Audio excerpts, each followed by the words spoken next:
And on today's Business Matters, the World Trade Organization says discussions on trade tensions were constructive after the Chinese regime accused the U.S. of imposing tariff shocks on the global trading system. Washington called the Chinese regime's comments hypocritical. Trump has announced sweeping 10% tariffs on all Chinese imports. Beijing responded with retaliatory tariffs and filed a dispute at the World Trade Organization. An organization spokesperson said the majority of the countries that participated in the talk raised concern about mounting tensions, but also called for restraint. It's the first time mounting trade tensions were formally addressed by the organization's top decision-making body. And Apple has planted the seed for a new core to its iPhone. The tech giant unveiled its first custom-designed modem chip. The chip will help connect iPhones to wireless data networks. The development makes the smartphone maker less reliant on chips from Qualcomm that also power its Android rivals. Apple said the chips will be rolled out across its products in the coming years, but did not share timeline details. Modem chips are hard to make because they must be compatible with hundreds of carriers in scores of countries. Turkey has begun exporting more than 15,000 tons of eggs to the United States amid an ongoing outbreak of bird flu. The virus, which infects chickens and other livestock, has disrupted supply. An outbreak in poultry that began in 2022 has wiped out 160 million chickens, turkeys, and other birds. The virus has infected nearly 70 people since April, primarily farm workers exposed to infected poultry or cattle. One case has been fatal. Now, faced with supply constraints, American companies have sought alternative import markets like Turkey. The nation's egg producers' central union said the deal is expected to generate about $26 million in export revenue. And the Trump administration is pushing ahead with its plans to kill New York City's congestion pricing. In a letter to New York Governor Kathy Hochul today, Transportation Secretary Sean Duffy said his department has revoked federal approval for the controversial program, which took effect last month. The program was designed to raise millions in critical infrastructure funding by charging most drivers a $9 toll to enter Manhattan's main business district during peak hours. Trump had vowed to end the tolls soon after taking office, claiming they were drawing visitors and businesses away from the city. In his letter, Duffy said every American should be able to access the city regardless of their economic means. The letter did not specify a date for ending the program. The decision is likely to be challenged in court. Some crypto creditors who got caught in the FTX collapse are about to get their money back. It comes more than 2 years after Sam Bankman-Fried's cryptocurrency exchange filed for bankruptcy. The estate says payments will go out to customers with claims of less than $50,000 this week. The next distributions to creditors are set for April 11th and May 30th. The bankruptcy estate raised funds by selling off assets and plans to repay billions of dollars. FTX collapsed in 2022 when customers tried to pull their money, which Bankman-Fried had been using to fund other transactions. Bankman-Fried was convicted of fraud and money laundering and sentenced to 25 years in prison.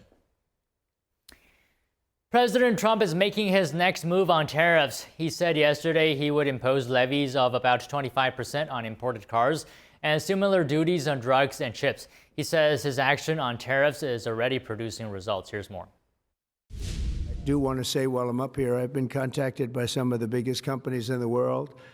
And because of what we're doing economically and through tariffs and taxes and incentives, they want to come back into the United States.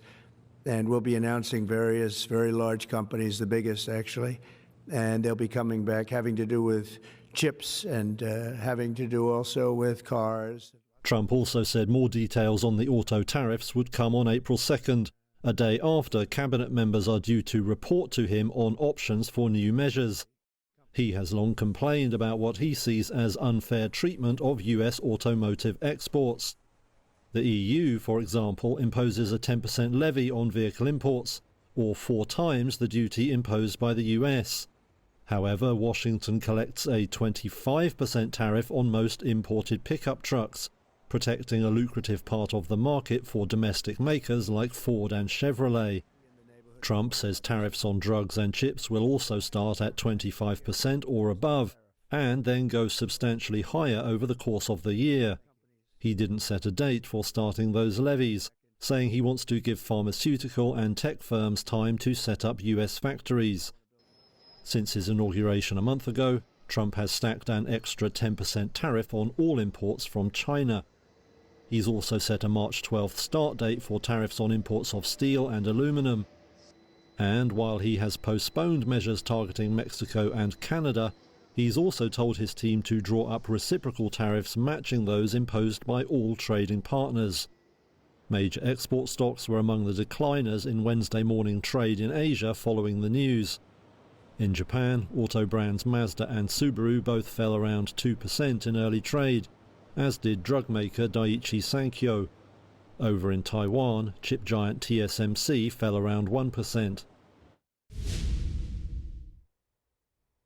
Low funds is causing an electric semi-truck maker to power down.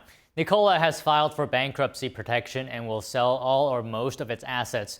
The EV maker went public during the pandemic with a promise to revolutionize the industry, but was scared by choppy sales, plummeting share value, and numerous leadership changes. Just 2 years ago, Nikola's founder was convicted of fraud. In the past few quarters, the company has struggled to raise funds and has been draining cash. Nikola plans to continue some operations for trucks and some hydrogen fueling operations through the end of next month. A law firm is warning lawyers of the dangers of AI hallucinations. Personal injury firm Morgan & Morgan sent an urgent email warning fellow lawyers.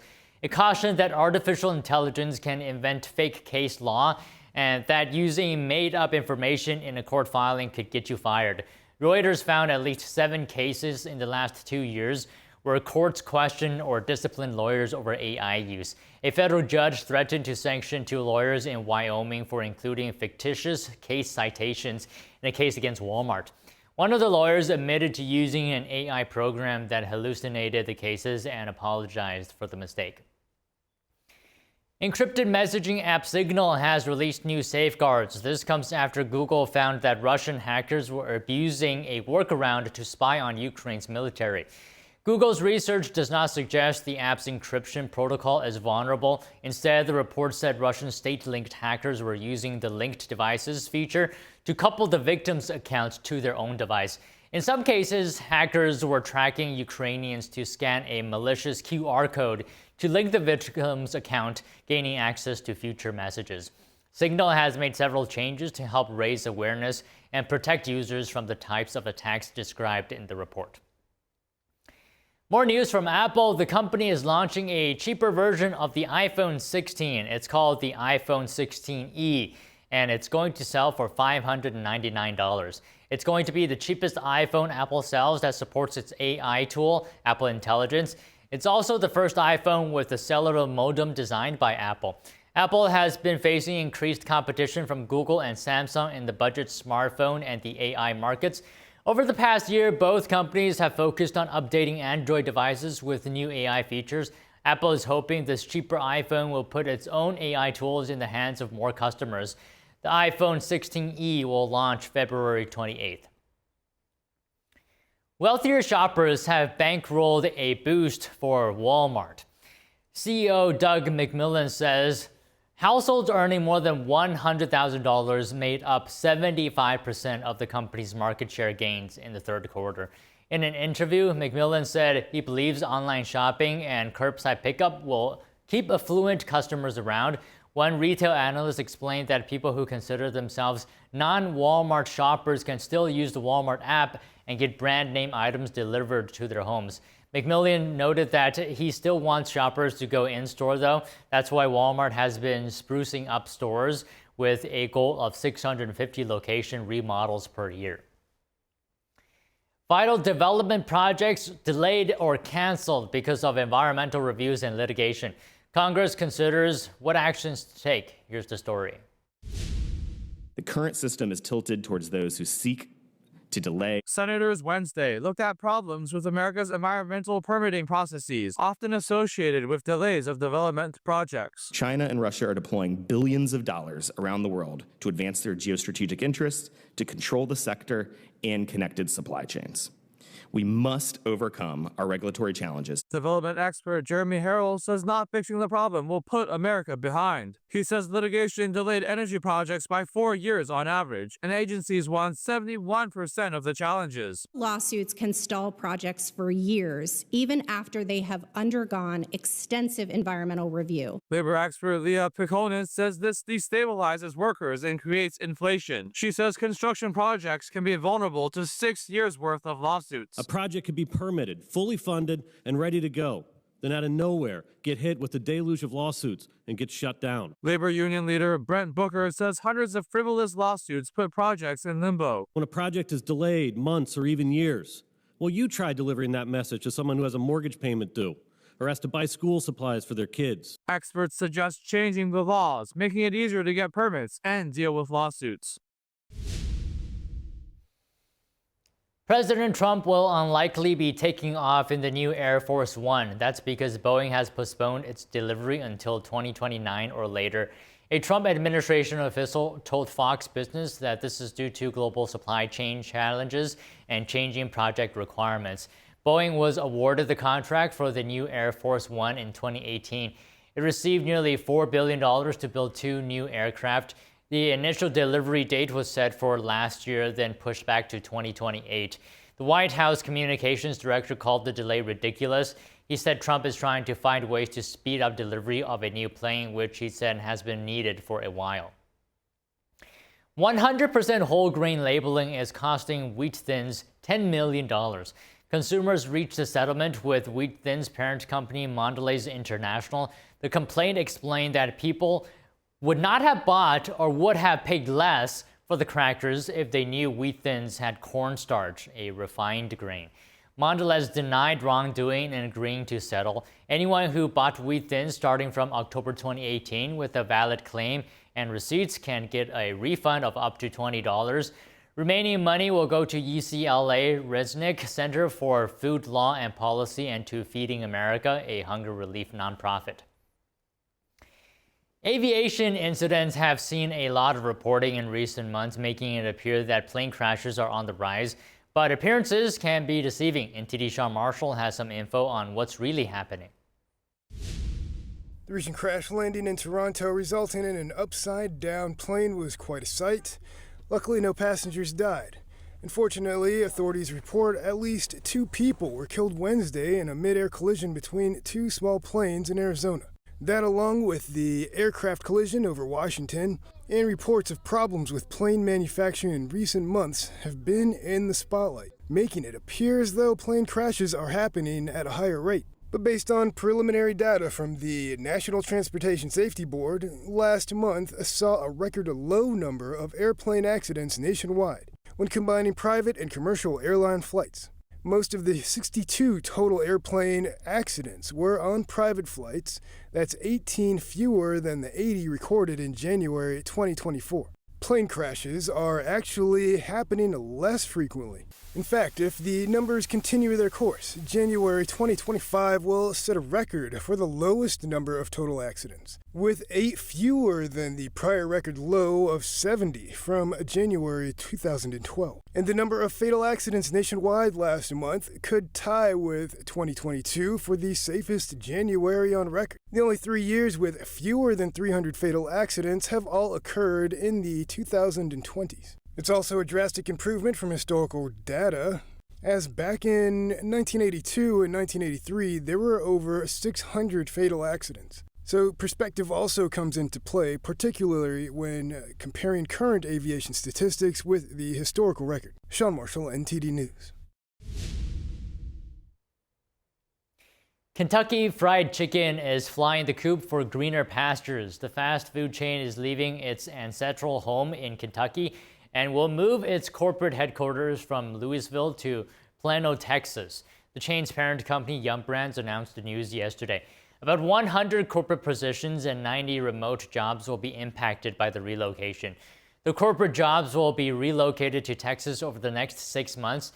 The company's CEO said its decision will help KFC sustain its growth and improve service to its customers, shareholders, and franchise owners. KFC will still have a presence in Louisville. Yum Brands and the KFC Foundation will stay there. JetBlue Airways says that it's still in partnership with talks with multiple airlines and is willing to spend more money to get a deal done.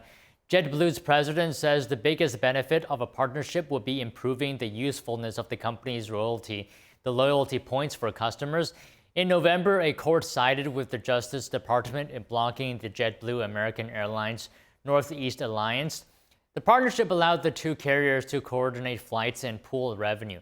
The Justice Department under the Biden administration argued that the alliance would hurt consumers, saying the partnership eliminated incentives for American to cut prices to lure customers from JetBlue. Ticket prices for the highly anticipated Four Nations Face-Off Championship between Canada and the United States are rivaling those of the Super Bowl. The upcoming hockey game marks the first time NHL players from the two countries are battling each other for a title since the 2010 Winter Olympics. TickPick says the cheapest ticket is around $1,200. That's around 450% more expensive than when the tournament was first announced. But many tickets are between $2,000 and $4,000. That's around the same ticket price as for most recent Super Bowl. StubHub says the upcoming match is still the best-selling NHL game this season. Championship begins Thursday at 8 p.m. Eastern Time in Boston. And on to markets. U.S. stocks ended modestly higher today, and the S&P 500 notched its second straight all-time closing high as investors scrutinized the minutes from the Federal Reserve's January policy meeting, and at the same time is digesting the latest tariff announcements from U.S. President Donald Trump. Now, fourth quarter earnings season is approaching the finish line, and 74% of the S&P 500 constituents have posted better than expected results according to LSEG data. And that is it for today on Business Matters.